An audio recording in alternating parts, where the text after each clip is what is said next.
The fourth industrial revolution will impact our lives completely. It will not only change how we communicate, how we produce, how we consume, it will change actually us, our own identity, and of course gives life to such policies and developments like smart traffic, smart government, smart cities. What we will see is that everything will be integrated into an ecosystem driven by big data, and this revolution will come at a breathtaking speed. It will be like a tsunami. Of course, every industry will be digitalized, will be disintermediated, and has to define a new business model.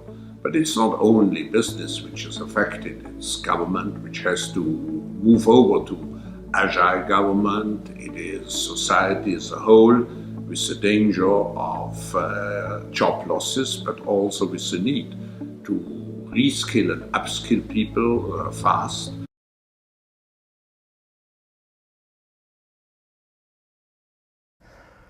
So we may be facing in the 21st century a completely new kind of inequality, which we have never seen before in human history. On the one hand, the emergence of a new upgraded elite of superhumans enhanced by bioengineering and brain-computer interfaces and things like that.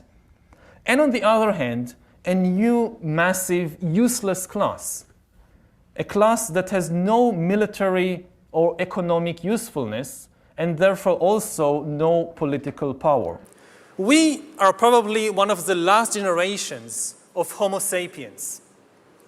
Within a century or two, Earth will be dominated by entities that are more different from us than we are different from Neanderthals or from chimpanzees.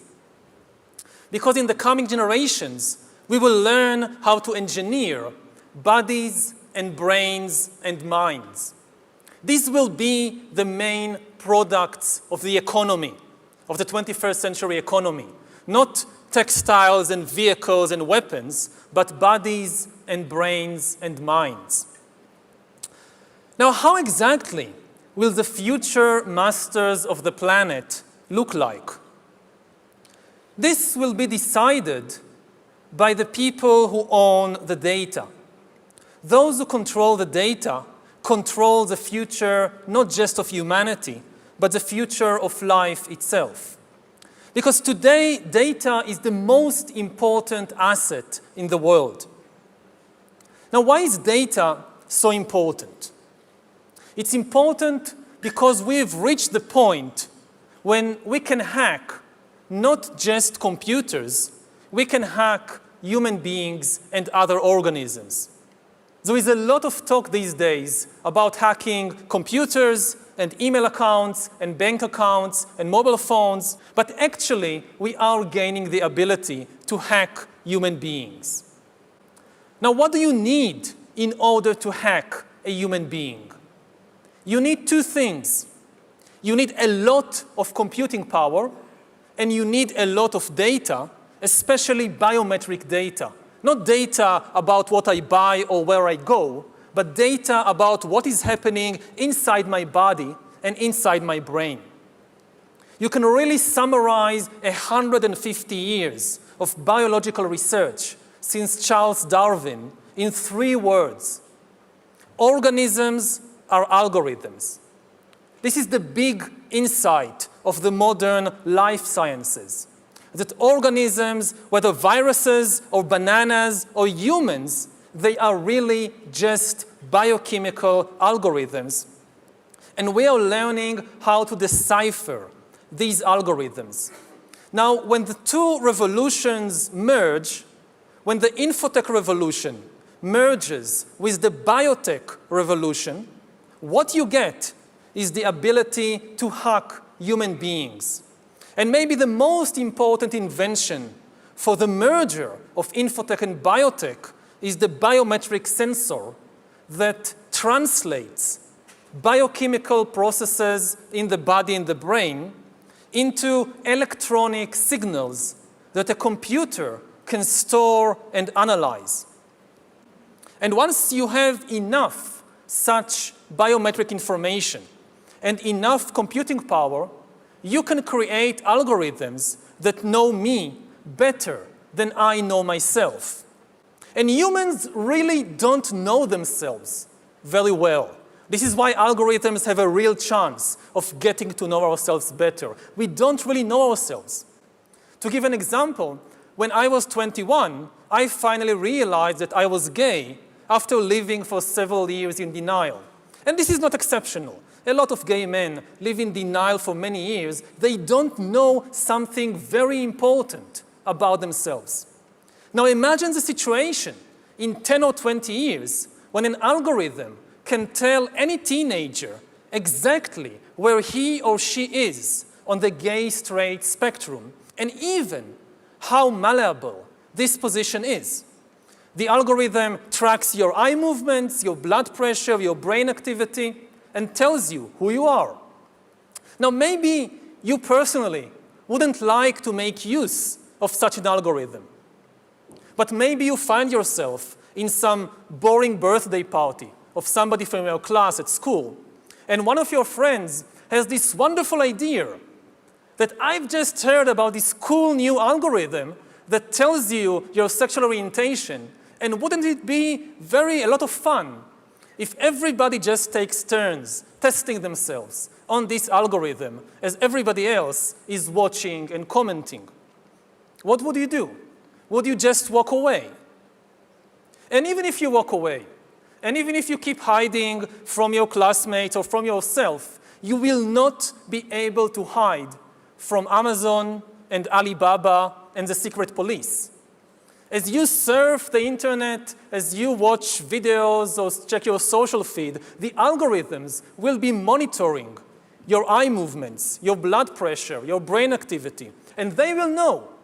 They could tell Coca-Cola that if you want to sell this person some fuzzy, sugary drink, don't use the advertisement with the shirtless girl.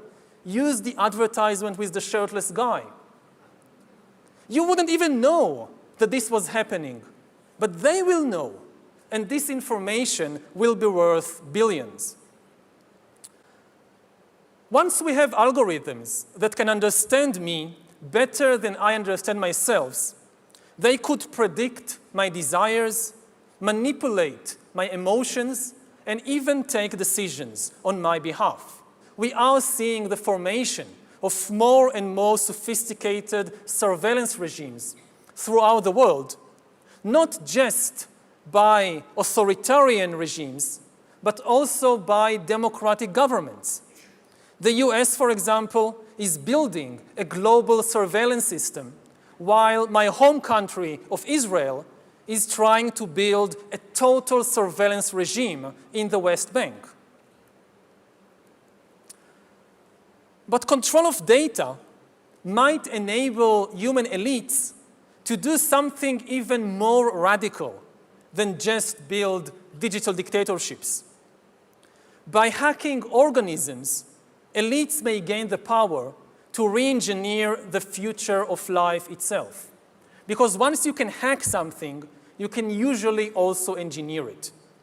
And if indeed we succeed in hacking and engineering life, this will be not just the greatest revolution in the history of humanity. This will be the greatest revolution in biology since the very beginning of life 4 billion years ago.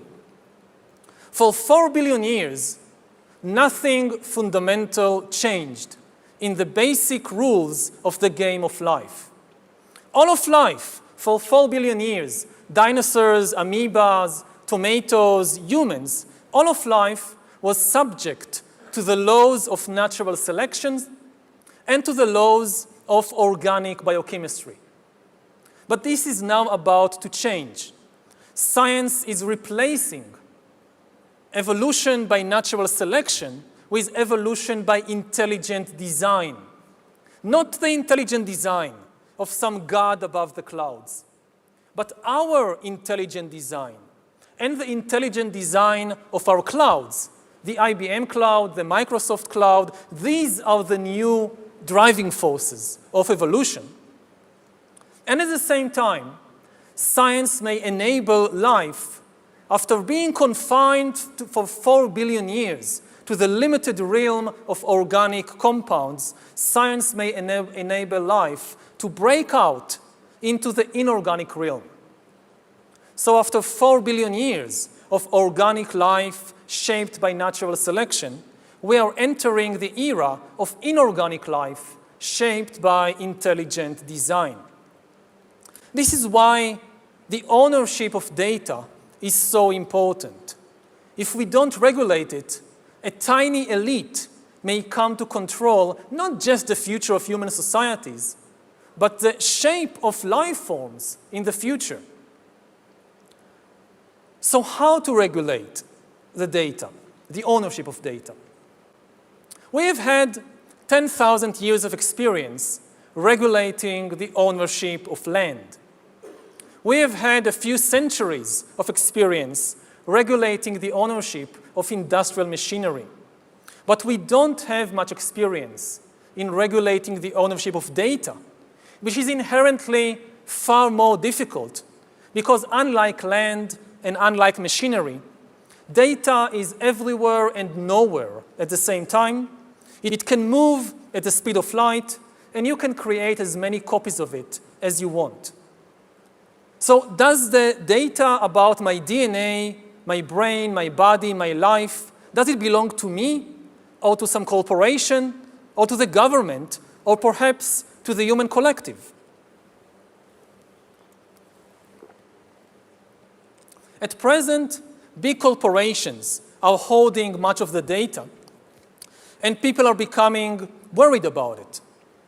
But mandating governments to nationalize the data may curb the power of the big corporations only in order to give rise to digital dictatorships. And I'd like to start with a very simple question, which is this. You paint this picture of a future that's quite scary.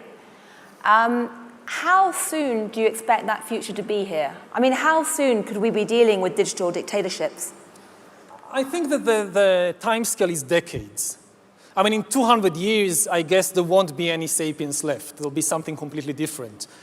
2 years, it's far too soon. So we are talking about a few decades. Nobody knows exactly how many. Now, for example, the idea of just thinking about something and the lights go out or something appears on the computer screen, this is no longer science fiction. It's happening. Once we have a good two-way communication system, direct communication system between brains and computers, this is kind of the watershed moment.